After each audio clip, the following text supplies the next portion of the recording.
Om.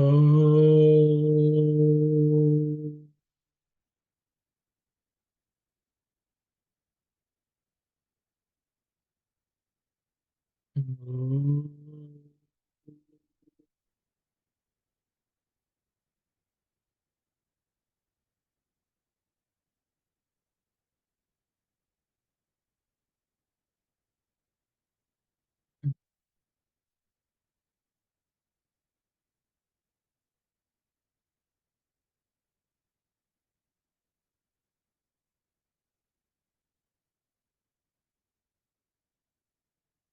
Sairam, everyone. Just to recollect where we were last week, we are studying about the qualities of a jnani. Swami is listing about 20 of them as listed by Sri Krishna. And we were discussing the 11th one, Janma Mrityu Jara Vyadhi Dukkha Doshanu Darshana. That is remembering or always being aware of birth, death, disease, old age, and the sorrow which results from those, and the blemishes or defects which have to be always kept in mind. Swami says we should again and again we should recollect mananam we have to do, and that's what we were discussing. There were, I think, a couple of specific points, questions which were asked. I think we did not fully discuss. I don't think those who asked the question have joined the study circle yet. I think it was Sister Aruna who asked, when we are busy living, why should we think about death? I think that was it. And I think Sai Satish had mentioned that this will be this will allow us to be fully present in the moment. I think those were the two topics I think we said we will discuss today, continue with. So I will stop here. I think both Sister Aruna and Sai Satish are not there yet. If anyone else would like to discuss anything else, we can discuss. Or else we can, I think maybe we can read it once more, Kalyan, I think. The 11th virtue is anahamkara. Anahamkara. Absence of egoism. Egoism is the breeding ground of all vices and faults. The egocentric individual pays no regard to right and wrong, good and bad, godly or wicked. He does not care for them, nor does he know about them. He is completely ignorant of dharma and morals. He will not conform to justice. To be devoid of this poisonous quality is to be endowed with anahamkaram. Egoism is a four in the guise of God, guise of a friend. The next virtue is called Janma Mritya Jara Vyadhi Dukkha Doshanudarshana, which means only this, the awareness of the inevitable cycle of birth and death, of senility and disease, of grief and evil, and other signs of temporariness of this created world and life in it. Though people see these things happening to them as well as others, they do not investigate the reasons for these and the methods of escaping from them. That is the greatest mystery of the wonder. If only you go to the root of the problem, you will realize that whatever else you may escape, you cannot escape death. What man conceives as happiness now is in reality only misery in the guise of happiness. So understand the truth of these things. Reflect upon the flaws in the reasoning which delude you. Then, as a result, detachment is strengthened, and through that you attain jnana. Therefore, O Arjuna, liberate yourself from Janma, birth, Mrityu, death, Jara, senility, Vyadi, illness, and Dukkha, grief. Thus spoke Krishna, exhorting Arjuna with a great deal of affection. Thank you, Narmada. Anyone would like to comment on any of them?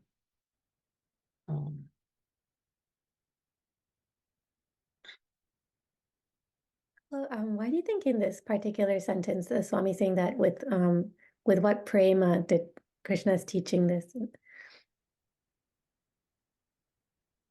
Where is it? Just the last sentence. Aniyanto premato bodhinchinna. I see. Ento premat means ento prema, though it means looks like that with what. It's a question. It is not a question. It basically means with lot of love Krishna taught. That's what it means. So it seems like a question. If you that's what you're asking. Basically, Swami says, Krishna taught this with a lot of compassion to Arjuna. A lot of compassion, a lot of love. I think that's what I understand. I will ask Auntie to elaborate if anything. Yeah. So, Sairam, when you're addressing a child, we lovingly talk to them and advise them. So just Krishna is addressing Arjuna ento premato, with all his affection. He's giving a great advice to him. So he has to be very careful while teaching this great knowledge. Janma, Mrityu, Jara, Vyadi, Dukkha, Dosha. All these are very great things which he is trying to tell Arjuna. So lovingly he's teaching these them. That's all. There is no other meaning. Yeah, I think that because everyone is suffering because of this, whether they like it or not. And the Lord comes down also just because of love and compassion to eradicate this problem, which everyone is suffering from in this world. One of these people are suffering from. So then you can ask the question, why is Janma something to be worried about? But the thing is, birth itself is sorrow because we don't know uncertainty, Even if a child comes into life, the child may not be sad or worried, but the parents may be always worried. They're worried about the child. How is it going to grow? How is it? That's some concern.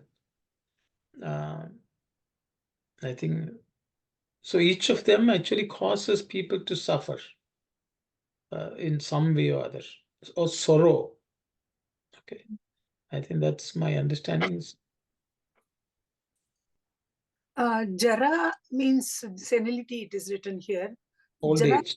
Old age is, of course, and along with old age, senility also comes. We all become senile when we grow old.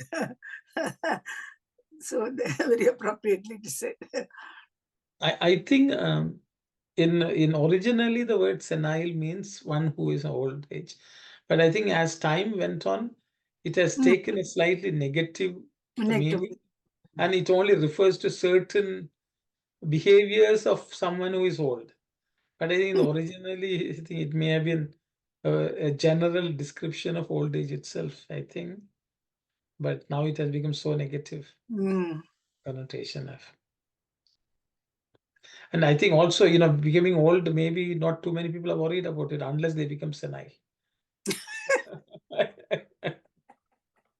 You cannot call them old. If they are senile, that's a qualification for the old age.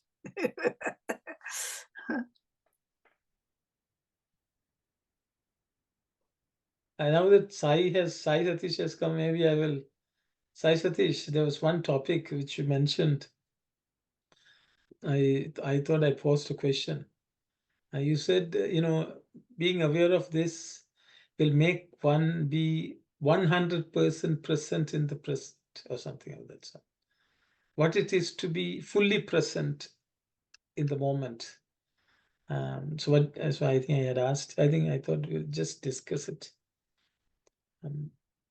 Sorry to put you on the spot, but Hi, Raman. I'm just, I'm trying to recollect what we discussed the last time about this. But if it is what you're saying about being 100% present in the moment, is that what you're telling, Anna?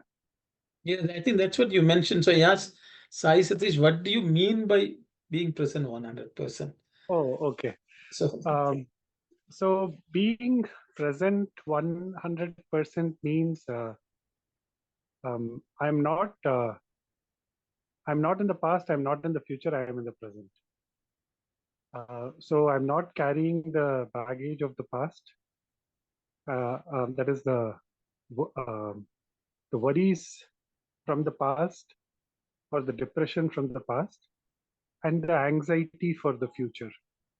So when there is no depression coming from the past and no anxiety about the future, I'm in the present, and in the present also with a sense that I'm fully engaged, fully involved in the action that is being done, uh, giving myself fully to it. Like when I'm just seeing it from the point of when Swami would give his darshan, even as he gave darshan to all the devotees, every devotee that Swami passed by felt that Swami was there for them that moment.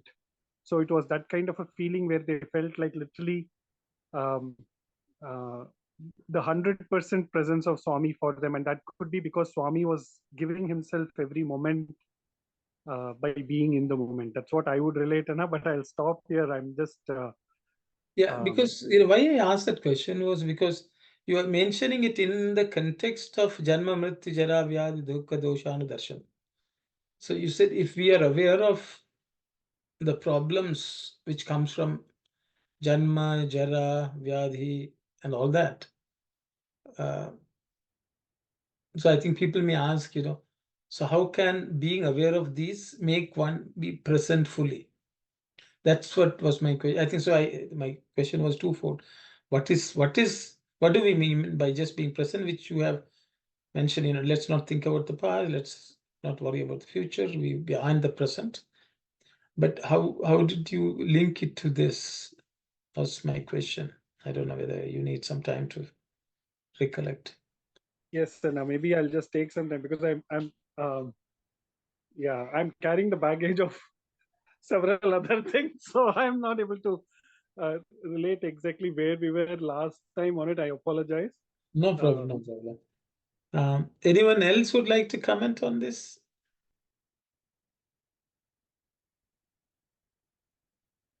The awareness, sorry. Yes, Auntie. The awareness that we are constantly thinking about Janma, Mrityu, Jara, these are the things every day which is happening to us and which will lead to the cycle of births and deaths. So the constant remembrance of these facts make us believe that, okay, I have got this Janma, this present moment. So let me make the best of it. And maybe that strengthens our attitude towards the present, not to think of other things. I don't know, I'm not very convinced about it. So I think on the first part of being aware of it, we discussed. See, but in the last sentence, as Swami says, therefore, O Arjuna, liberate yourself from this. That's instruction from Arjuna, from the Krishna to Arjuna. Does anyone want to discuss how do we liberate. We know about ultimate liberation, but how do we liberate from these ourselves, free ourselves? When Krishna says this, maybe we can discuss if anyone would like to share anything.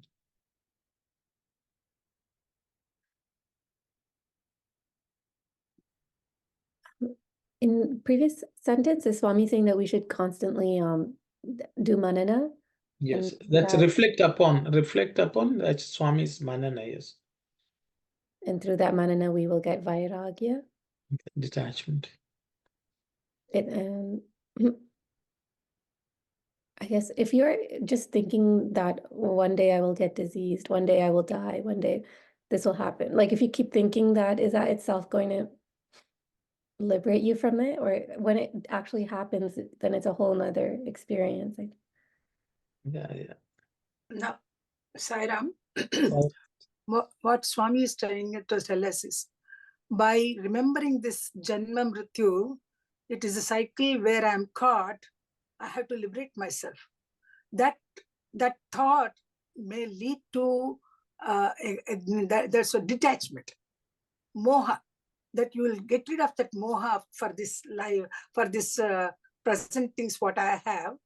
And by getting into that stage of detachment, you get some gnana. The third paragraph says that Swami says. So this mrityu, this jara will teach us, no, I should not get detached to these things of the world. I should turn my attention to the Lord, to Paramatma. I must think of him. Sairam. thank you, Sairam. Thank you. Yes, Auntie Sakhu. Sairam. When you really understand that disease, grief, and mrityu, janma, mrityu, jara, vyadi, dukkha, dosha, all these things is inevitable. And also, it tells us our life here is temporary.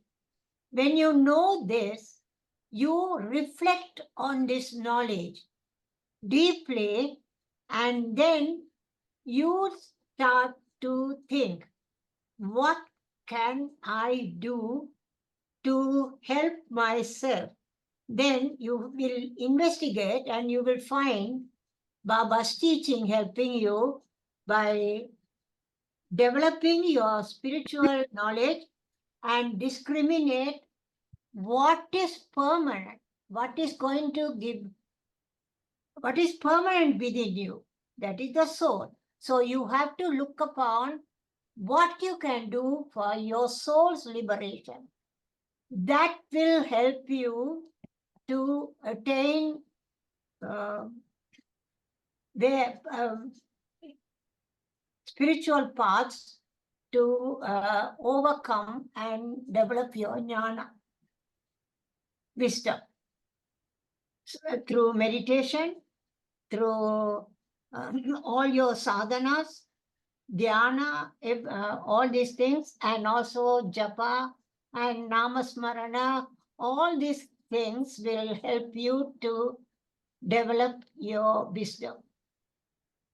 When you know it is temporary, only your soul is permanent, everything is going to be dissolved soon into either ash or sand or to five elements. What are we to do? What is permanent? We have to seek a goal for that permanent jiva that is inside us, so that it is left to us. That's why he said it's a mystery why people don't analyze. Why don't they think? Instead of they are running after temporary desires. So this is the thing I understand. You have to liberate your soul. You have to gain jnana. Through jnana only you can liberate your soul and get over this birth, death, and God's grace. Sorry. Thank you. Okay, thank you very much, Auntie. You're welcome. Yeah, Brother Dasan? Yes, Saram, brother. So the main root of the issue is the ego. Ego is the one bringing the desire and attachment. So in order to avoid that one, the main player is the mind. You have to train the mind. It has to be vigilant and to enter any distraction, desires inside your mind or attachment. Once you get in, it will burn everything. Small one fire stick is enough to burn everything.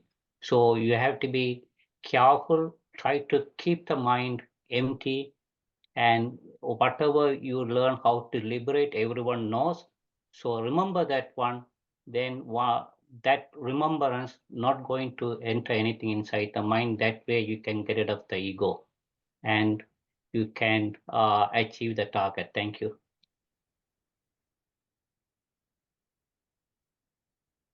Thank you, brother. Anyone else would like to comment? I was thinking how to cleanse your mind. Baba says in one of his discourses, you have to take care of your malam. And secondly, you have to do your, like how in a mirror, when there is a dust, you cannot see your own self in it properly. Then if you put a cloth over the mirror, it's completely blocked. That is ignorance. That you need jnana. And the other one is if you have to get rid of the mala, you have to do your dhyanam and all your sadhanas that can cleanse your mind, control your mind. 5 senses and control your mind. Thank you, Saira. Thank you very much, Auntie. Saira. Anyone else would like to comment? So I will. I think Brother Dasan mentioned ahankara, but I thought the 11th virtue is already an ahankara. So it is already mentioned as 11th virtue, and so now the 12th one is something else he's telling. So I understand Brother Dasan's thing that ahankara absence will result in this. Possibly, I think that's what he's referring to.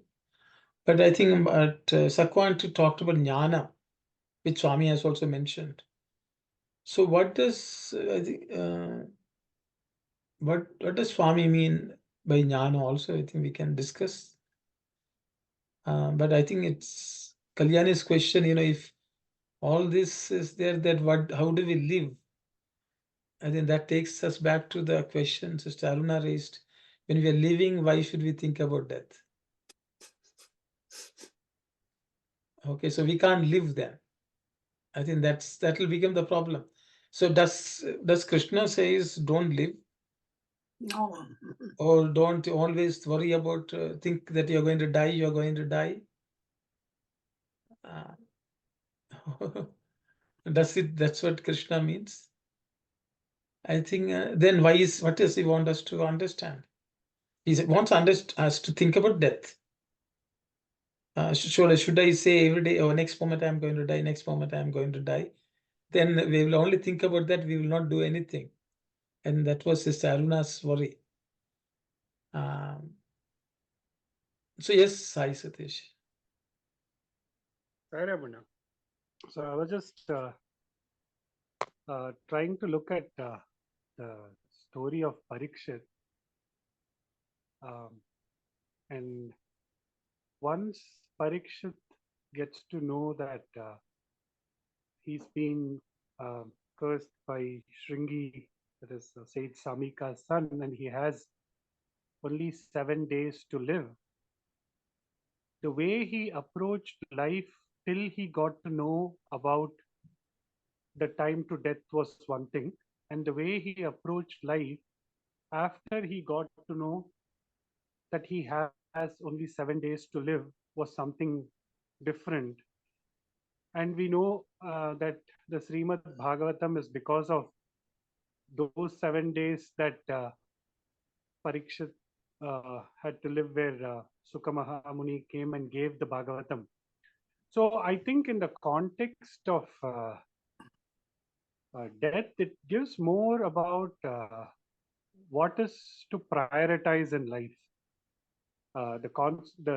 The whole aspect of life being ephemeral in nature is more from what needs to be prioritized, because we live as if we never die and we die as if we never live.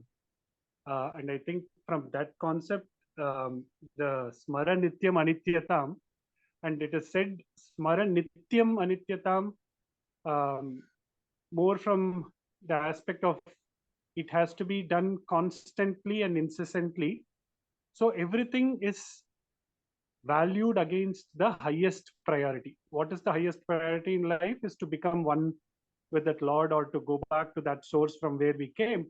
And as long as everything in life is put against that priority, and so we know the Nityam, and knowing the Nityam, any Anityam that comes, we give due weightage to it with keeping in mind the Nityam and engage in action. So that way, whether we come to Janma, Mrityu, Jara, Vyadhi, all of it, we know that in the in comparison with the Nityam, what it is in terms of the prioritization. So it is more about anything that happens. Is it helping me go back to that initial focus, or helping me align with my highest priority, or is it making me deviate from that? So I'm just trying to put it in the context of how Parikshit, once he realized he has only 7 days, he just left his kingdom, went to the banks of the river, and started contemplating on this aspect. And when sage Sukha came there and guided him. So in life as well, it's not about me doing literally in terms of what Parikshit did of dropping and going off to a banks of a river, but in the level of the mind, if we can drop what is the Anityam and hold on to Nityam, it will constantly help us keep that focus. Okay, thank you, Sai Satish. But and just to you said Parikshit, we should become Parikshit. So then everyone may get more worried actually. Because does it mean we just leave home and go to some bank and sit down and only listen to the Bhagavatam? But I understand what you meant. We should prioritize sadhana, as I think that's what you to mean. Yes, Sister Shivani, please. Sai Ram, just to add what Brother said a while ago, that we cannot be Parikshit just to leave everything and do. And I think in the previous chapter somewhere we also read that how we are going to die, it's in our hand in the next birth. So when we are going to, that's we don't know, but how, I think in previous chapter we have learned that, and that's knowing it's inevitable, but how is in my hand. So every day that contemplation, mananam, how I'm going to, that's what Pariksha did. Okay, now I know, but how I'm going to die, how I'm going to utilize my current, time every second, it's in my hand. So I think that's what I understand in all these discussions, that it's inevitable, but it's things I see as grief or, bad or disease, is it really, knowing the fact, is it really that's the reality, or it's my vision? So how we can purify our vision through mananam, through jnana, purifying our mind, that I don't see grief at things which I used to see a month ago as grief or disease. It's a journey, and just live in a moment and kind of circling back again, the present, you live today, so that your death, you are dictating how I'm going to die. Sai Ram. Sai Ram, sister. You also used the word live in the moment. You catch words. Yes. I was listening. Yes. So what do you mean by live in the moment? Okay, which I am not there yet, but heard and practicing is, I used to get a little overwhelmed. Oh, I have to do this, this, this, this. No, this is the moment. What is in my hand? 100%, 100% in that moment. Just living, not worry about the past, not worry about the future. Just today, what's it in my hand? And this is something I think it's so fresh because yesterday, my kids, these girls, they are at that age, they had some conflict with their friends, and she was so sad, so sad, so sad. So, I mean, we were just discussing with them what is important at this moment for you. Is your friendship or your studies? You are in exam.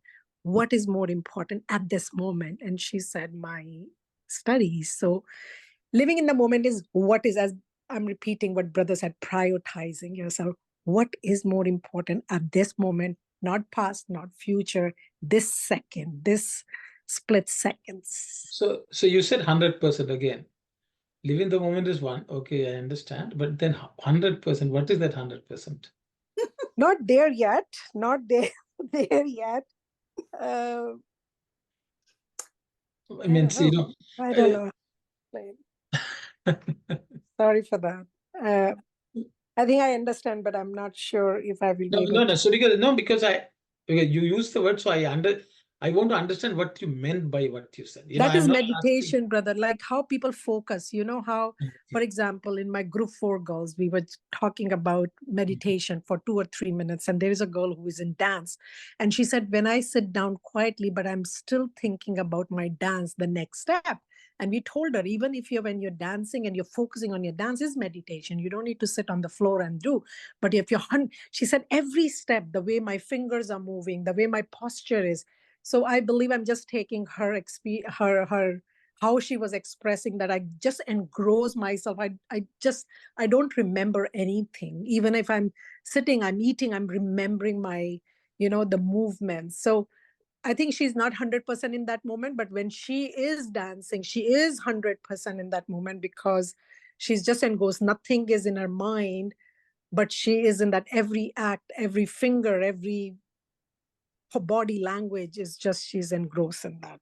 I don't know, I'm just babbling around just to prove myself. But I just wanted to understand what you understand. So what you're saying is when a person dances, they should focus on the hand movements or whatever. Yeah, And 100 to give 100% on their full attention to that, and that is 100%. Yes. Without thinking of anything else. That's what you meant. That's right. Okay, thank you. Yes, Auntie Sakhu. Sairam, I don't know whether Anandi came first. It's okay. I'm seeing you first, so that's all. Okay, I will finish it. Yeah. Okay. We have in this book, Geetha Vahini, after coming to a Jignasu stage, we are trying to find all the virtues. We are learning about the virtues to become a jnani. Now, when you are in a Jignasu state, what is your goal for your soul? What is the goal? That is your responsibility. What is the goal you are setting up for yourself, for your soul? Basing on that, you have to understand nothing is permanent here. And also, old age, you cannot avoid it. Death, you cannot avoid it. Birth, you cannot avoid it. Illness, you cannot avoid it. So, is it in your hand? No. So, constantly, you have to do chanting of Nama all the time and focusing on the goal of what you have to do. You just leave it to surrender everything to God and let the God take our soul to that destination. If we follow all his teaching, constant remembering of his name, constantly you feel that you are not going away from his teaching. I think that itself will bring the grace of God and he will take our soul to our destination. Thank you, Saila. Okay, thank you very much, Auntie. Yes, Sister Ananti. Sairam, I also thought the goal of life, Swami has clearly mentioned in the beginning of the chapters and many different Vaginis, that is to realize the divinity within, or to um, uh, realize the Atma. So if the goal of life is to realize the Atma within, then we have to go through some sort of process. Not only human being, even the other the beings, anything, everything, in order to in order to finish that life cycle, they have to undergo certain things. This birth, death, senility, illness, and grief. All these things are different phases in one's life. So each, the birth, we always, happily accept, in our family, or, and we really celebrate, or someone has, they come to our family, the birthday and all those things. So maybe if we look at the bigger picture, in order to achieve something, we like or dislike, we have to go through certain process.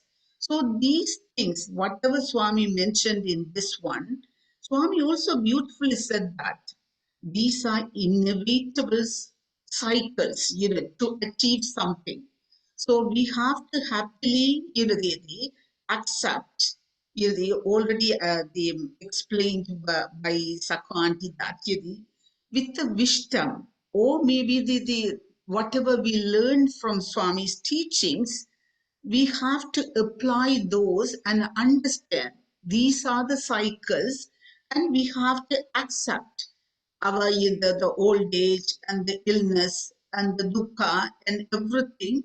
We have to accept as part of our life, and then maybe it would be much more meaningful when we end our life. We will go happily, uh, to the next, to the next birth, or whatever, in the unknown world. We will be prepared to go little more happily than our miseries we have right in our mind.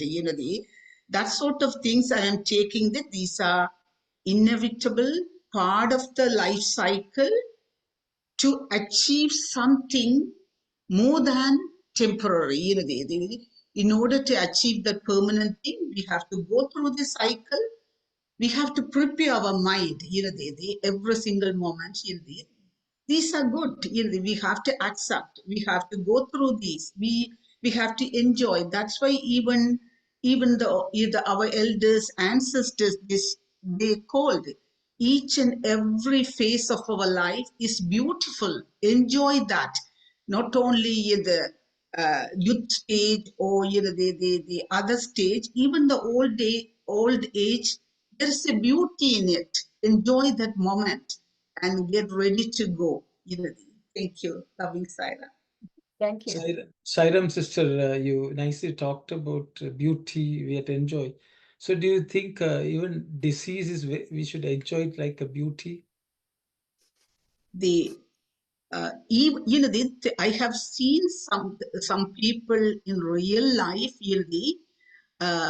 even the moment of death, they have, they have happily said, I have done all my duties, and I'm ready to go, and don't worry, for those people, they have been surrounded by them, and they said bye, and they went. And that's why getting a disease, disease, it could be a small, very simple disease, or maybe it's like a terminal disease, or the more, the more suffering disease. But even in that disease, in the living in that moment, maybe even though it is difficult for them, also for others, maybe we have to have that vairagya, Devi. I will fight it. I will live that moment happily, the disease, even though, without knowingly or unknowingly, you have come to me. I will fight with you. I will live that moment until my last, the last moment. And even maybe Raja comes into me, I will ask him, the question, uh, uh, tell me, where are you going to take me? And that sort of the guts and the courage, each one should be having in their mind that when they should prepare themselves, then maybe with that courage they can go, they can leave this the birth and should be prepared to face the next birth or the unknown world. Thank you very much, sister. Thank you very much. Yes, Brother Tasan. Yes, Sairam, brother. So everyone's supposed to know if we born, that means we should not born again. If we die, we should not die again.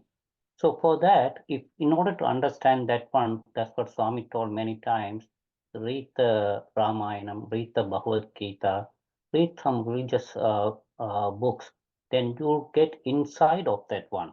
But we are going towards the worldly pleasure that is not going to give the happiness. If you have any pleasure, there's a pain behind. If you have to understand, even if we take the meditation, some people we might think when we are driving or cooking time, we are doing the meditation. No, that is not the meditation. It's not bringing the self-awakening. When we are thinking about the self-awakening, you're supposed to have the God name and the form you have to meditate on that one, not the vegetable or not the driving time. It's not going to give us a meditation at all for us. That's an early stage. We can talk about those kind of things. So in order to control our mind or live in the moment, we have to be, our mind supposed to be quiet and calm. For that, we have to practice those kind of things. Thank you, Brother Sairam. Sairam, brother. Thank you. Yes, Sai Satish. Sorry, Munna. I know, just I'm trying to clarify this to myself. So the question is, how to be in the moment 100%, is it? I'm just, Yes, I just exactly. want. Okay. So I'll just attempt.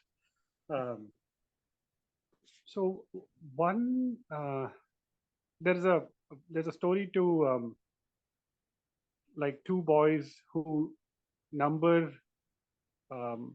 3 goats as 1, 2, and 4 and let it loose in a school. And the authorities, when they come next day, they of course find 1, 2, and 4, but they never find 3. So they think that and they keep looking for 3. They never find the goat 3, and so they declare a holiday for the school and so on. But what it tells is, in life, more or less, we focus on the 3 of what we don't have and forget the 1, 2, 4 that we have. So for me, 100% in the moment would mean just counting the blessings of what I've received so far and living with that sense of gratitude, living with that sense of happiness and complete joy.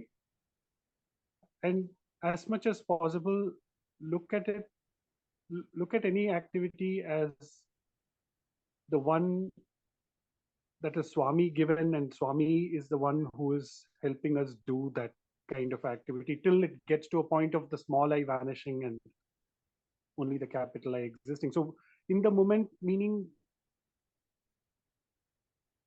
again, it is just being with that sense of joy and happiness and doing only the activity, only the activity or the action exists. Again, like karma phala tyaga, all of those concepts come in, but not to use the bigger part of it, but just being happy, being in, yeah. So it is more like every time the being is lost in becoming, because we look forward to the next moment thinking that that will give us happiness. But being in the moment is realizing that that moment itself is happiness, or the one that is conferring um, yeah, bliss or joy. That's what I would put it, Anna, but I'll stop there. Okay, thank you. Because next is Sister Shivani, who is also living 100% in the present. I have a question here now. Sorry, just to add a question to the question. You know, I have little, I don't know, it's my understanding, issue with the cycle of birth and death. I don't know, I don't grasp it, because sometimes I ask, I don't remember my past birth. I would not remember my next birth. Why should I care about whether I will born this way? I just need to just live. And I think that's where I was going. This birth is so precious for me. I don't know the past. I don't know next birth. I don't even care, really. I don't even want to know my past or my next birth. Oh my God, I have to fix my next birth. No. And I'm just repeating, I need to fix my death how I want. And I think that's what I was saying. It's a question and the answer. But my question is, I'm having issue understanding the cycle of birth and death. I don't believe in, not, I should not say believe, no, it's Swami's word. It doesn't matter to me, my past, future. And when I say today, you're living today, it means this birth is so precious to me. And I want to decide how I want to die. And I want to die seeing Swami, maybe. His words are just all the time. I mean, every day I should progress to the point where he's talking to me. Nobody else, just I'm listening to him, I'm hearing him, and I'm talking to him.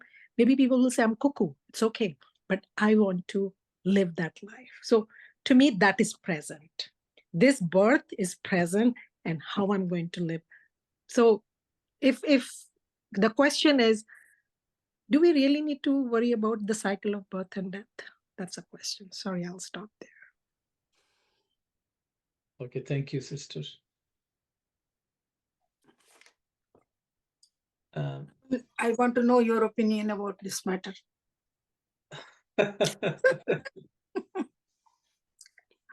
No, because I just wanted to listen to everyone. No, and it's also, fine. And also, that makes one think. See, the thing is, I think I will start off with 100% in the present. Okay. So generally we think 100. I think I will go back to one sentence in the Telugu which Swami has said, which has stuck with me, which is Manavulu denini sukhamani talanchunannaro avi sukha veshamuto kanabadu dukkhalu. Which Swami says, whatever human beings thinks is joy, happiness, they are all dukkha, sorrow in the garb of happiness. So that's the statement. I don't think it has been translated in English. I don't know whether, I don't see it in the exactly. It is not given, but in a nutshell, though people see these things happening to them as well as others, they do not investigate the reasons for these methods. But it does not tell this. Whatever human beings thinks is happiness, joy, is actually sorrow in the garb of. That's where somewhere we saw that. Yeah, what man conceives as happiness now is in reality only misery in the guise of happiness. Oh, it's there? Okay. It's there. It's a guise okay. What man conceives as happiness now is in reality. So the thing is, we are all saying, let's live joyfully in the moment. Okay. So whenever someone made that statement, I said, I was just going back to that statement to Swami. What we all deluding as happiness, is it really happiness? Or are we deluding ourselves it is happiness? So that was a question which was, again and again repeating to myself. Because we want to be in the present and enjoy it. This is a precious life. Let's enjoy it. This is what all of us are saying. I'm sure in every life we have thought like that. We will enjoy life. But I think what Swami is saying is what we consider as enjoyment relates to the body and the mind. And the thing is, whatever relates to the body and mind, and when we think it's joy or happiness or whatever, we are going to repeat in the cycle of birth and death. That's what Swami is saying. Because we are attached to the body, we are attached to the mental experiences, then no doubt we will be again and again born, because that's what we will crave for when we are dying. As Brother Dasan said, we don't want to be dying again. We don't want to be born again if we are born. So the thing is, as long as we focus on what is this world, related to the body, related to the mind, desires again will bring back to this body and this mind again, because we crave for these things. Then, this thought was there, the answer was given actually in one of the discourses which we discussed at our center today. Swami says, what is related to the body, what relates to the mind is not complete. It's complete and 100% when the Atman is present. The whole thing is, we are all getting attached. The Vairagya has to come only with related to what is related to the body, what relates to the mind. And so the thing is, we are actually, our entire life, we are trying to solve this problem. We are trying to solve the body problems. We are trying to solve the mind problems, which actually cannot be solved because they are all inevitable. Because one day we will be happy, one day we will be sad. One day we will enjoy something physically, one day it will be the same thing may not be as pleasure giving. So I think that is the sorrow. We don't want to miss people, because we think we rely on things which we don't want to lose. And I think that's what causes us to have sorrow. But once you realize that you are Atman, you are temporarily inhabiting in the body, if that thought is there present at all times, then actually we have liberated ourselves from any of this. Liberated in the sense, we will not be will be unaffected, and we will not spend a lot of time trying to solve these problems. I have got a disease, then from morning till evening till everything, we will try to solve the problem, and or we will be worried about a disease which has not come to us, and we'll try to prevent that. But I think those are important. But I think sometimes, even how much ever we try, I think it is inevitable. Disease will come to all of us, death will come to all of us, old age will come to all of us. So what I think Krishna is telling, don't spend much time, as I think Sai Satish talked about priority, that should not be a priority. Our priority should be Atmic journey, which is what Sister Ananthi also was saying. That's the most important thing which we should work on. So these things, we should rise above these. Whenever something like this happen, I think Sister Anand said, accept it. Even disease we accept, and we fight with it. Because we fight with the knowledge that we are the Atman. And I think when we are not considering the Atman in anything which we do, whether we are dancing, when we dance, just looking at the fingers and just feeling the mind focused on that may not be good enough to consider it 100% if we forget the Atman. What is its role? That whenever we forget that we are the Atman, I think it's not 100%. I think that's what I understood based on the discussions. I think some of them, I think they implied this. So I thought that's my view, my understanding. I hope complements whatever else others have said. So that way, we understand, these things are natural. Then we will not be worried about talking about death. But let's not talk about death. We will not say, because that's a natural phenomenon. Let's not talk about disease. That's also a natural phenomenon, inevitable. But that is being aware of it. I think this is what I'm reminded of. Swami talks about Buddha. Swami said, Sarvam Dukkham, Sarvam Kshanikam. That's what Buddha said. Because he is the one who really went after this. This line is he spent his entire life. and he attained jnana because of this. He wanted the solution for these things, death, disease, old age. He wanted to find a solution. Then he realized the body you cannot avoid. That's part of life. But he realized that he is someone higher than that. He's the Buddha, one who is knowledgeable. And everything else in this world is shunyam. He said they don't even exist. They don't really matter.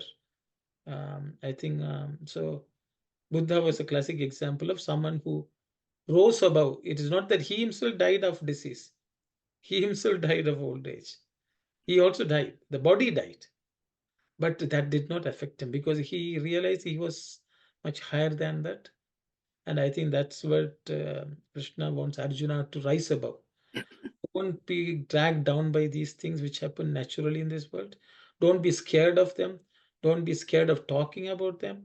But once you know that these are inevitable, you will not spend much time in the world. So I think that way you live, even though you think about death. Yeah. So I think Sai Ram. Sai- Sai Ram. Hello, Sai Ram. Yes, Sant. Please go ahead. So this Janma, Mrityu, Jara, Vyadhi, Dukkha, all these belong to the body, physical body only. That after studying all these things and listening to everybody's explanation, we can come to the conclusion these things belong to the body, but we are not the body. We are that Atman. So when we think about all these things, take it as it belongs to not to me, not to the Atman. It is my body. Just like Ramakrishna Paramahamsa, when he was suffering with cancer, he used to say, "Oh, that my body is suffering. I am not. I'm very happy." He said. Even Ramana Maharshi also said the same thing. So that we have to take this lesson from this paragraph, what Swami is trying to tell us. Sai Ram. Sai Ram, thank you. Yes, Sai Satish. Sai Ramana, just complementing to what you and Auntie were saying, it is Janma, Mrityu, Jara, Vyadhi, Dukkha, Doshanu, Darshanam. So who is having that darshanam is from the Atmic level. We are just looking at the body and the mind from that realm. And if you are able to have that darshan, so it is both from the body and mind level, we have the darshanam of the Atma. And from the Atmic level, we just have the drishyam of the body and the mind. So I think then as long as we are in that state, then I think everything, it becomes one of the things that the Jnani has in his kitty. Sai Ram. Sai Ram. Okay, so I will stop here. I think, yes, Sai Ram. When it says happiness now is only misery in the guise of happiness, but that doesn't relate to joy that we get out of doing any sadhana or connecting with Swami. That kind of happiness, I would assume, does not fall under this. Is that correct? Or a good question. Kalyan is asking, so what about the joy we derive from doing sadhana? Is that also in the guise of misery? Or are we deluding ourselves into thinking that we are getting a joy from a sadhana? I think that's the question. Anyone who would like to, because based on whatever we have all have discussed, how do we approach sadhana itself, which seems to give us joy, of a kind. So I will, very, very good question, Kalyani. So anyone who would like to answer, how do we treat the joy which we get from sadhana?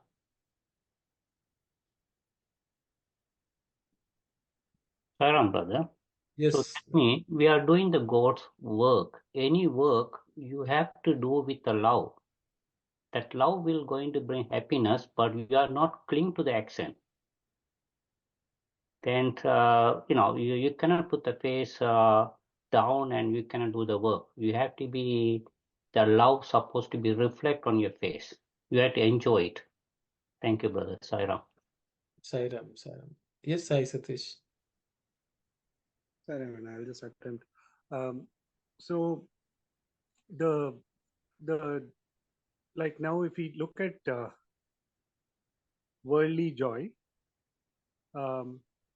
if I say I love chocolates and then I have somebody gives me one chocolate, I become happy.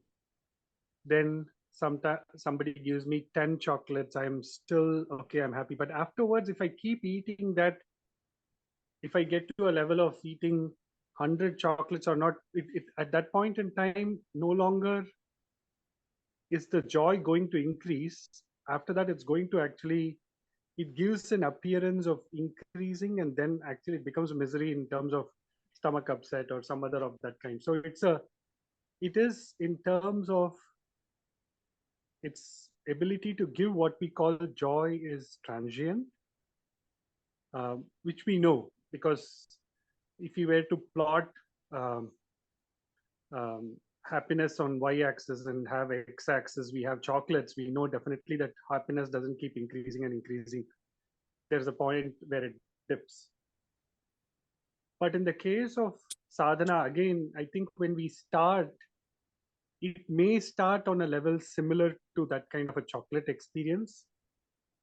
But then there should come to a point where the whole thing is, if we say like that, I am getting a sense of, as long as the I exists, then it becomes a problem in the long run. But initially in the starting phase, we do need to do some bit of sadhana. But ultimately what I'm trying to say is, anything that helps us stabilize in terms of perceiving, like whatever I am doing, is it giving me a sense of a mindset which is more embracing in nature? And that, so when we say sorrow in the garb of happiness, that means when I truly perceive what is in the garb, it will lead to sorrow, right? Ultimately in the chocolate experience, it started off as a happiness, but it led to sorrow. But in the context of sadhana, if sadhana is done in the right way, with the feeling of the intention of not the doership that I am doing sadhana, but it is more with the feeling of reverence and humility to know or a sincere effort to know myself, then the person wearing the garb should not be sorrow, but absolute happiness itself. So I would say that in terms of worldly part, definitely there is a person, there is that person, in the sense there is some activity that is, we think is happiness, but actually sorrow. But in the context of sadhana, it is the all embracing, or that fountain of joy is what we are trying to seek. And if we are truly pursuing that, then it should not be something that makes us feel that the small I is doing it. And as long as the small I is doing it, then it ends up encountering the sorrow.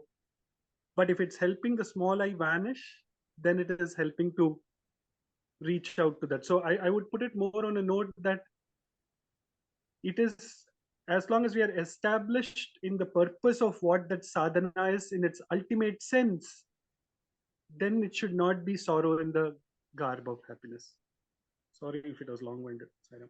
It's okay. Thank you. I think you brought out the points. Thanks. But I think anyone else would like to comment on it? Yes, Auntie. Yes. Worldly pleasure, of course, definitely will end in misery. But Kalyani's question, sadhana, when we are getting that joy, is it going to end in misery? No, not at all. I feel when once sadhaka, sadhana and sadhya, these three are together, triputi, when you're doing with the purpose of attaining something, and that sadhya is in front of you, and you're doing sadhana, you are a sadhaka. All these three together, they merge in one, and that bliss which you get cannot bring any type of misery. Sai Ram. Thank you very much, Auntie. Sai Ram, can you read my answers in the chat because my daughter is studying, I cannot speak. Okay, it's in the chat, sister? Yes, please. Okay. So thanks for mentioning. So we'll read. Sister Shilpa has written, present is a present for doing our karma. Future is not in our hands. Past is past. So to present is to do karma. Body is an instrument to take care of it, but not attached to body. Joy is bliss. It comes automatically during sadhana. You don't need to seek. Thank you very much, sister. Can you repeat one more time the question, sister? I know I'm just kind of. The question? Mm-hmm. The question is, sometimes we derive joy while doing sadhana. Mm-hmm. Okay. So Kalyani's question is, does it also fall into the category of misery in the guise of happiness? So that was a question. Can we consider, is it possible that is also of the same kind? And how is it different? I think that was a question. Mani Aunty says, I think Sai Satish tried to say, distinguish the source of that happiness and what we enjoy. I think that's the way I understood. That will distinguish. And Mani Aunty said, in sadhana, the real joy which we get is not misery in the garb of happiness. I think that's what she said. You have anything to say, or you have a question? I'm just thinking, Okay. when we take sadhana, is to derive joy, or it's a very subtle way of cleansing our reasoning faculty, how we see things? Because I don't know, sadhana, yes, to start with, we should drive joy because we are putting some discipline, some faith. Yes, it does work. Discipline, particular time, there is power in his name, or, the steadfastness. Maybe it will bring some unity in your word, thoughts, and deed. Oh, I was this. So initially, yes, the joy. And as Auntie said, it will never bring sorrow, or, you will not be in pain. But the joy, how I am seeing is, if we enjoy, or the joy we get, it's more at the ego level, because, oh, I'm enjoying it, I am doing it. So how I see sadhana is a very subtle way of your cleansing yourself slowly, very slowly. And you won't even feel you are in pain or joy. There's no feeling, there's no up and down. It's just sadhana. It's just there, you being there. And yeah, it's just as I think the point I got from Brother Sai Satish as well, that the smaller I start getting, diluted, like it's like a sugar in the water, it's just start melting, it's just start, fading away. It's just start fading away, and you won't even realize that. We have talked in the past, sadhakas or self-realized souls and all of that. You might see day to day in your around you, and they may know, but you may not figure out. So sadhana to me is, yes, it will not be a sorrow, but you start with joy, but eventually it's a part of you. It's your daily, it's like you that's you, that is you. Sadhana, taking his name, or unity in your words, something, another sadhana. So you become that bigger I don't know, makes sense. Okay, thank you, sister. Thank you. Yes, Auntie Saku. Sai Ram, for this is not when you have trouble, you run to the altar or just pray to God for help. And then after getting help, you forget about it. That's not sadhana. Sadhana means continuous, unbroken practice. For that, we have to have implicit faith in the mighty Lord with saturated love, devotion. Then you can do the sadhana, it will grow. The love will grow. It will help you to become calmer, and it will help you to become more spiritually inclined. If you don't have that implicit faith, then you will not be able to have the, what can I say, the happiness or the peace, the sandam in your mind. You will feel misery if you break it. That's what I think. Continuous practice is sadhana. So sadhakas have to be continuously practicing to get with love towards God and with implicit faith. Thank you. Thank you very much, Auntie. Yes, Sister Aruna. Sai Ram, I think than joy we consider gives you a peace of mind to see much more. That enjoy is, I think, is because sadhana, you don't derive that. Instead of that is a peace of mind to see more towards the Lord. That's how I would take it, the sadhana. Thank you. Brother Thank you. Arun, can I read what Sister Shilpa has in the chat? Yes, please read. Sadhana is to attain mukti, so it's permanent bliss. Thank you, Sister. Yes, Sai Satish. Saramana, on a lighter note, all other activities are sorrow in the garb of happiness, but sadhana is actually happiness in the garb of sorrow. On a lighter note, why? Because when we say sadhana, first thing is, oh my God, it has to be disciplined, kramasikshana, control of senses, and we have to do it at regularity, punctuality, all of that comes. So initially, of course, I should not say sorrow, but it make us take a step back, because in terms of what we perceive of sadhana itself, we say it is too demanding. So actually, that is the thing. We look at it as not sorrow, but very tough path. But in terms of its entirety, if you see, it is actually happiness. Because if we look at that through the veil of what we call as discipline or sorrow, it confers lasting happiness or bliss, what we are seeking. So I would put it differently, because when we look at sadhana, I don't think at least I don't look, it's so wonderful to get up at Brahma Muhurtam, 4 o'clock in the morning, and think of the Lord and put a smiling face right through the day. Whatever sorrows come, I will have a smile on my face and take it as God's blessing. Am I doing that? No, I will think, oh my God, how do I do it? It is so difficult. It is so difficult. That's what I keep saying. So I would say that if we are, our perception is more the other way. We look at it as sorrow, and that is why we don't embrace our steps towards it, because we feel that, oh, it is too difficult. But beyond that lies true happiness. So just saying that the perception is actually different, Sairam. Thank you, Sai Satish. Maybe I will add my 2 cents also to this. See, I think the way I understand, we all think we are doing sadhana and we get some joy, and we think that joy has come out of our sadhana. But I think we have to ask the question, are we doing the sadhana in the right attitude? I think the right attitude,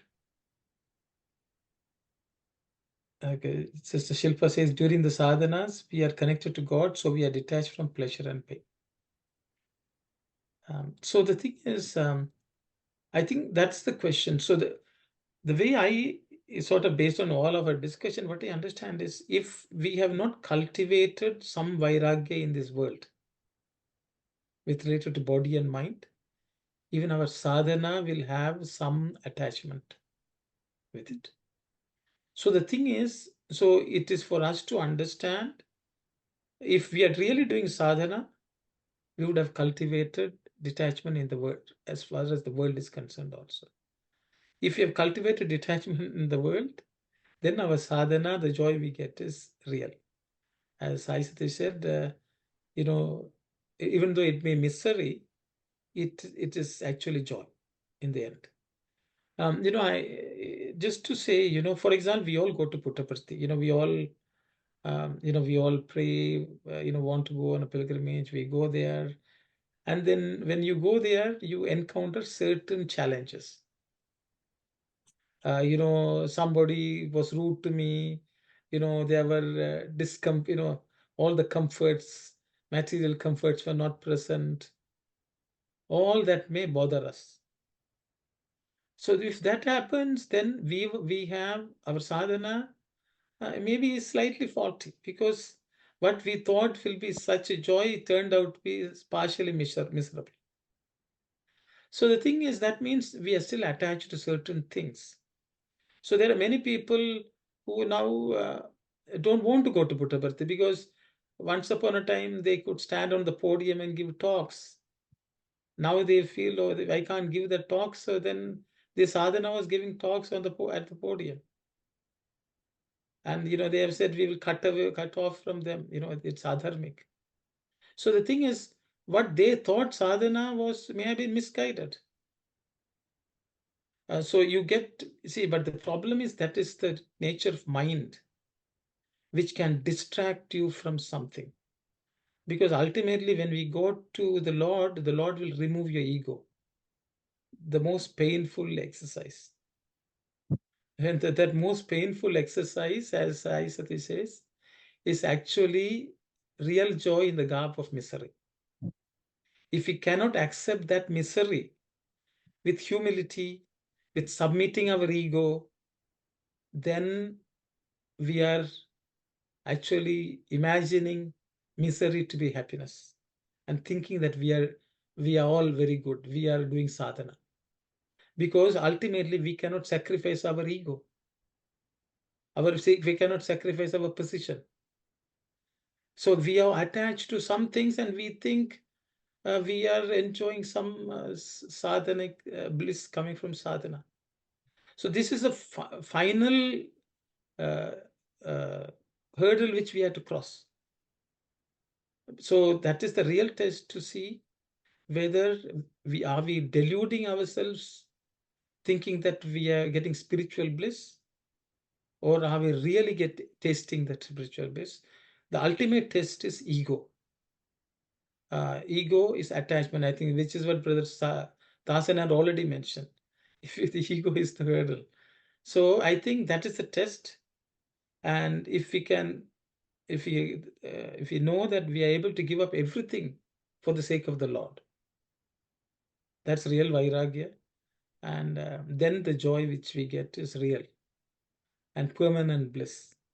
Because once you let go of the ego, everything is joyful. No one can do anything to you. Everything will be bliss. And this is the way I understand. So ultimately, the joy depends on how we are as a person, how evolved we are in sacrificing our ego. I think it's the test. I'll stop here. Yes, Sister Shivani.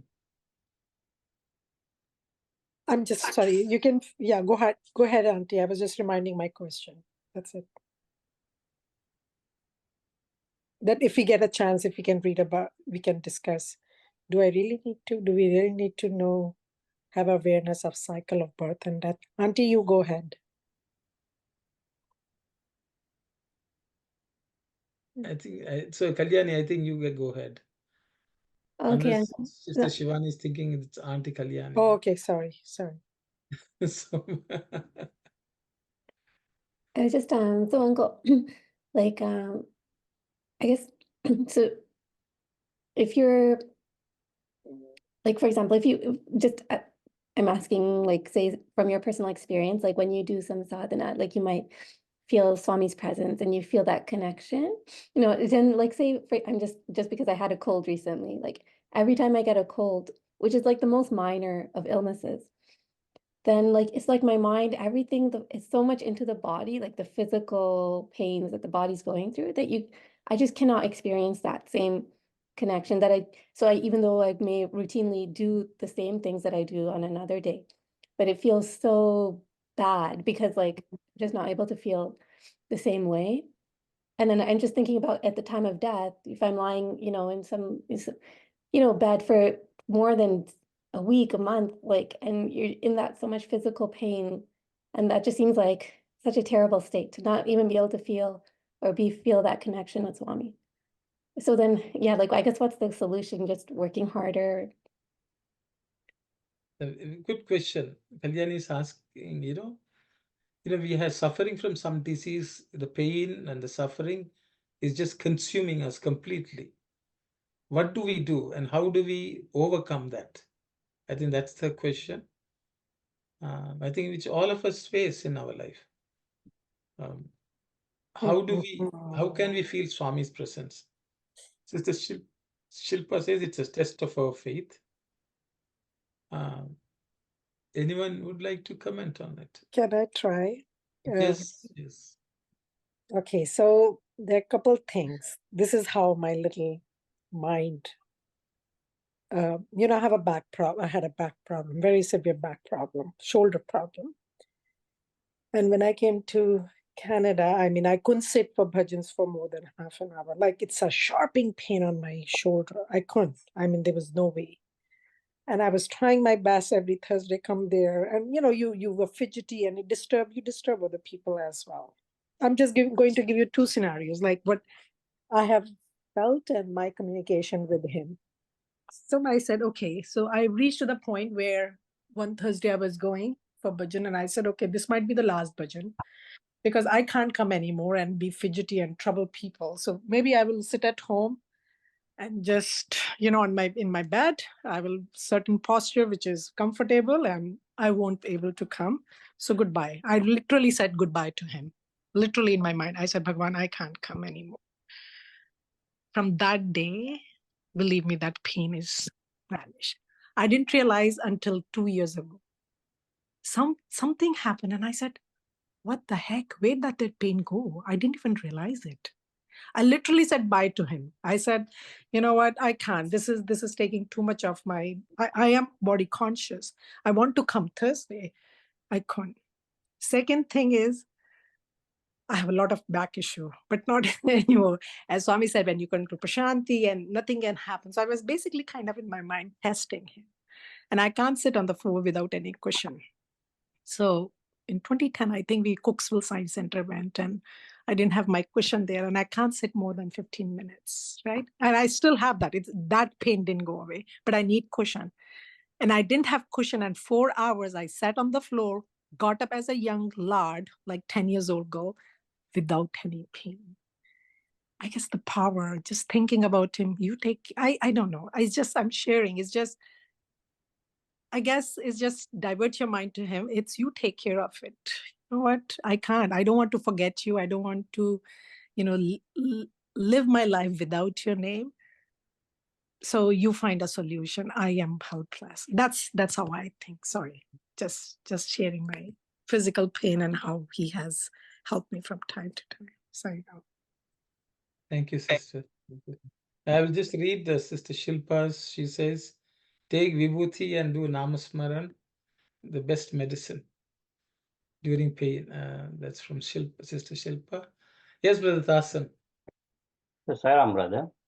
So when we are thinking about the sickness and everything, the base is coming from the karma.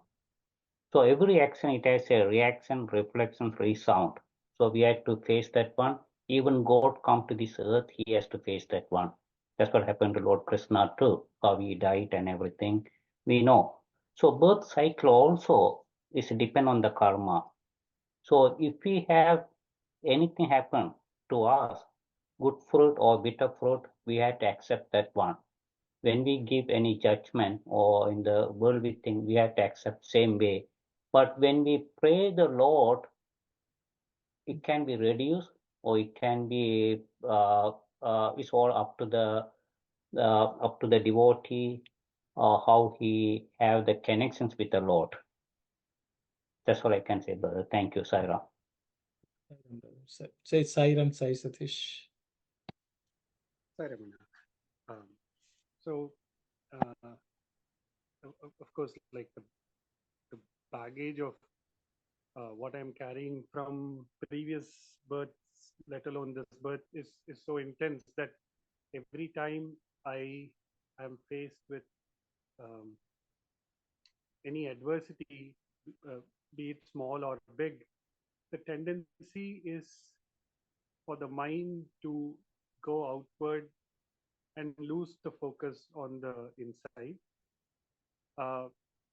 But if I were to perceive it in the context of how Kunti Devi asked for difficulties, so that she constantly can think of Lord Krishna, the whole thing is Abhyasa Yogena, where even next time when a cold comes, the cold actually becomes more of a stronger reminder to connect on the within and helping to reinforce on the ephemeral nature of what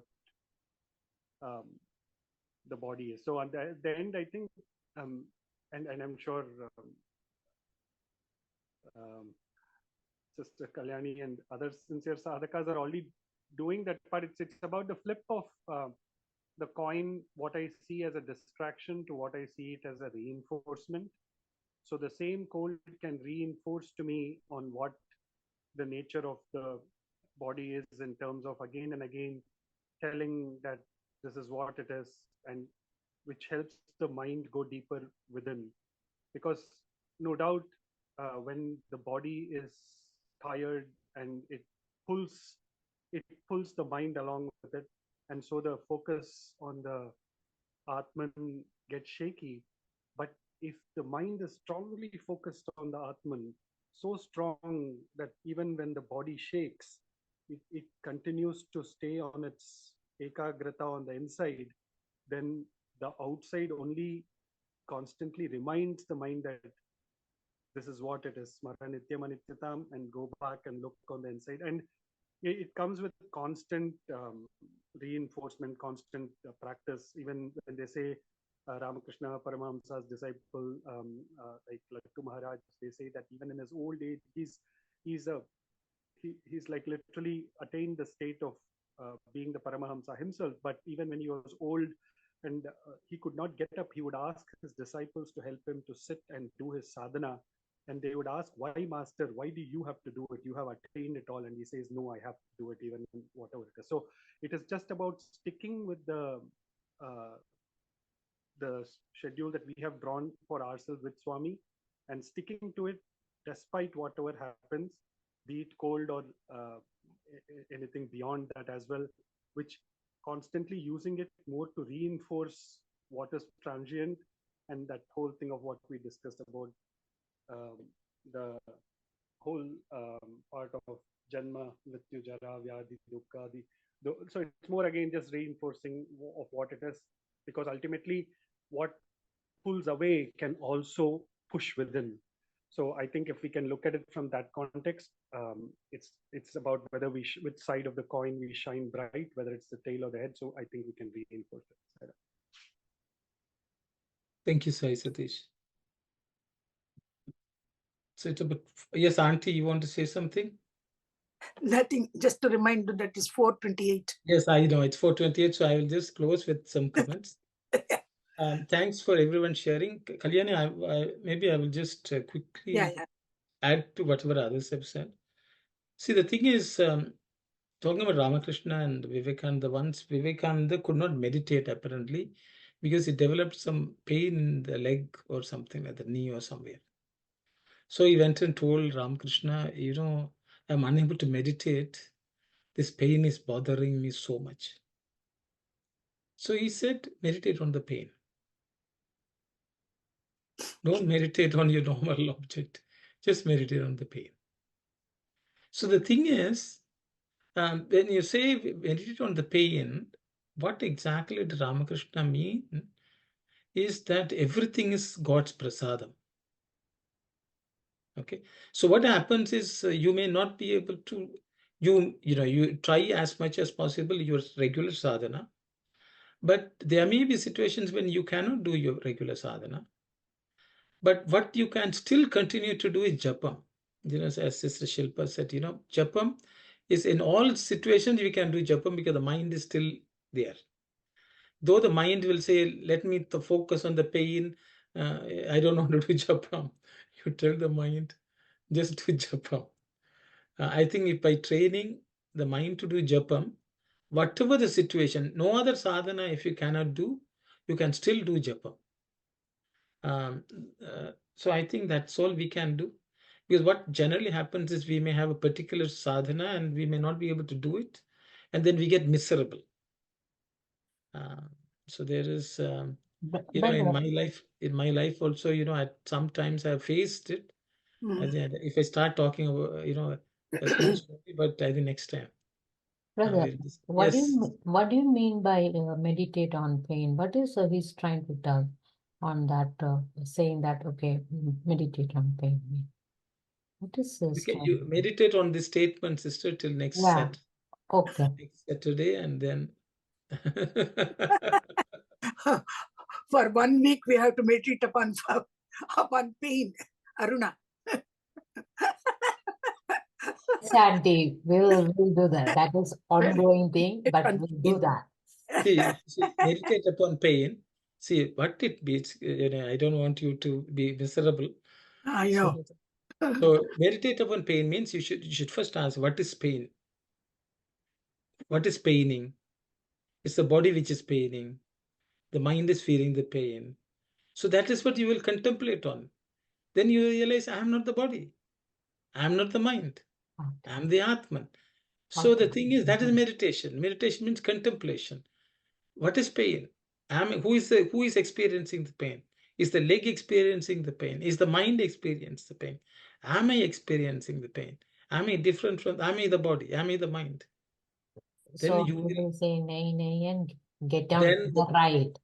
The pain will get pain from you. It will stop bothering you. Yes. Okay. Then you can take it out, and exactly. So see, every opportunity which comes in our life is an opportunity for sadhana. It is just that we may have to do something new. We may have to learn something new. We may have to. Ultimately, the lesson is only one. I am the Atman. I am not the body. I am not the mind. Everything which happens is just for that sake.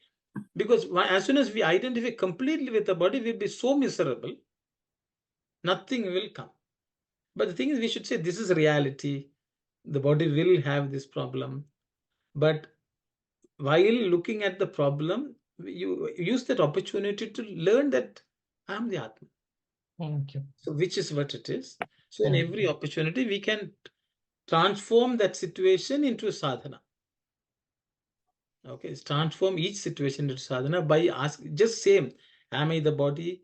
Am I the mind? Am I the Atman? Who is experiencing the pain? Who is suffering? Who is not suffering? This continuous, this is anudarshanam. Janma mrityu chara vyadi dukkha doshana darshanam. This is what I understand. So we'll stop here. We will meet next week. It's already 3 minutes past our time. We have to follow some discipline, I guess. We'll close with Samastaloka. Saira. Om Samastaloka Sukhino Bhavantu. Samastaloka Sukhino Bhavantu. Samastaloka Sukhino Bhavantu. Om Shanti, Shanti, Shanti. Sairam, everyone. Sairam, Sairam. Thank you, Sairam. Sairam.